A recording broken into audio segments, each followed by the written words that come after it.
Se a gente olhar as demandas dos pais hoje, elas são diferentes das demandas de antigamente. Os filhos nos trazem desafios e questões diferentes. E a gente precisa fazer jus a isso, a gente precisa de alguma forma instrumentalizar esses pais para que eles sejam capazes de lidar com tantas tecnologias, questões que o jovem hoje enfrenta, mesmo do mercado de trabalho, de escolhas, com tantas opções hoje que nós temos para crianças e para adolescentes e para pais também, com um mercado de trabalho cada vez mais insano para os pais, porque antes era uma coisa mais previsível. A imprevisibilidade, ela foi vindo na nossa sociedade. Por exemplo, antes a gente sabia que, olha, eu saio para trabalhar tal horas, volto tal horas, não tinha computador, não tinha internet, não tinha nada disso. Então, quando você saía da empresa e ia para casa, você desligava do trabalho. Tinha aquela máxima de que trabalho e família não se mistura. Já ouviram isso dos pais de vocês?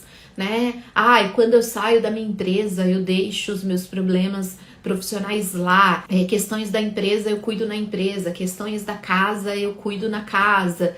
Então antigamente tinha muito claro para as pessoas essa separação. Férias, então era férias assim, férias em família, janeiro e julho, coisas assim que eram bem previsíveis. Hoje o mercado de trabalho está muito diferente para os pais. Tem pais que não tiram férias assim há muito tempo. Um mercado mais dinâmico, às vezes, enfim, eu entro e saio do trabalho com muito mais frequência do que antes. Hoje, a gente tem muito mais dinamismo, não tem mais essa questão de vestir a camisa da empresa neste sentido, né? Eu vou vestir a camisa da empresa enquanto eu estiver trabalhando ali naquela empresa, mas não existe mais essa coisa de eu quero fazer carreira nessa empresa até me aposentar, né? Os jovens já não estão querendo, eles querem as novidades, eles querem, enfim, né, ter várias experiências profissionais ao longo da vida. Antes disso, era até mal visto.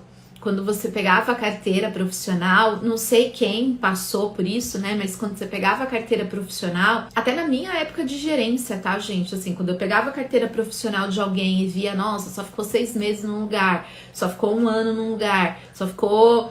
Enfim, nossa, essa pessoa, ela não é confiável. Por quê? Porque ela fica pulando de galho em galho. Hoje a gente não tem mais isso. Então é muito interessante quando a gente olha como os padrões da nossa sociedade foram mudando ao longo dos anos e como nós, família, precisamos nos readequar, porque se a gente pensar que a família é o centro, onde acontecem ali as principais interações, onde acontecem tais relacionamentos, e aí a gente também entende que essa família, ela tá inserida dentro da nossa sociedade, então tudo o que vem daqui, de alguma forma, impacta nesse centro, nesse núcleo.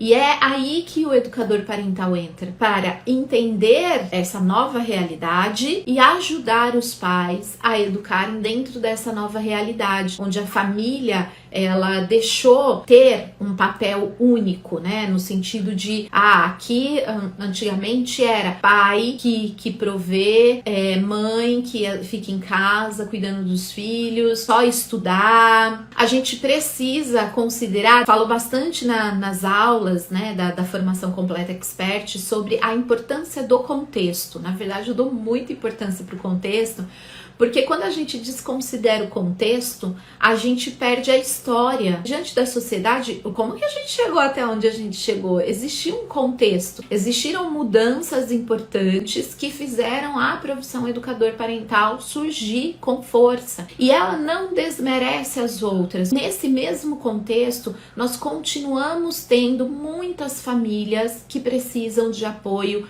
psicológico, que precisam de terapia, que precisam de análise, que precisam até de apoio de outros especialistas como psiquiatras. Então existem sim famílias de todo tipo de constituição e que precisam de todo tipo de serviço. E cabe ao profissional ser ético o bastante para se manter no seu lugar. Se manter no seu lugar de entender que não é tudo que a educação parental resolve. Algumas coisas a educação parental, ela acolhe, mas encaminha. Então, acolhi, entendi se foi até mim que essa pessoa chegou, mas isso não é minha função, então eu vou encaminhar para alguém especializado. Então existe sim uma sinergia, ou deveria existir uma sinergia, uma dança bonita entre educadores parentais e outros profissionais para que cada um possa ajudar os pais.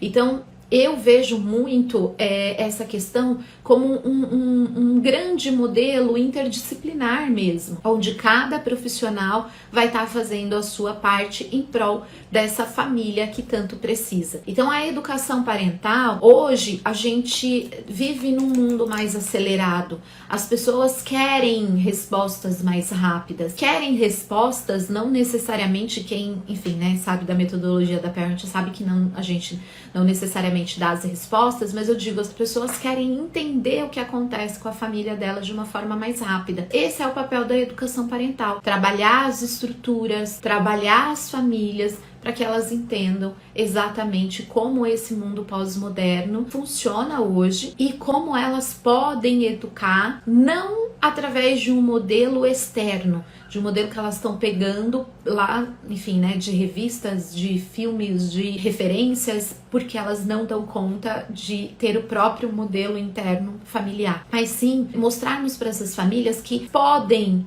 usar de elementos que ela já tem. Então eu sempre falei isso, que toda família já tem o que precisa para educar. A gente só precisa tirar essa confusão toda que a sociedade coloca com tantas questões urgentes para trabalhar de uma única maneira.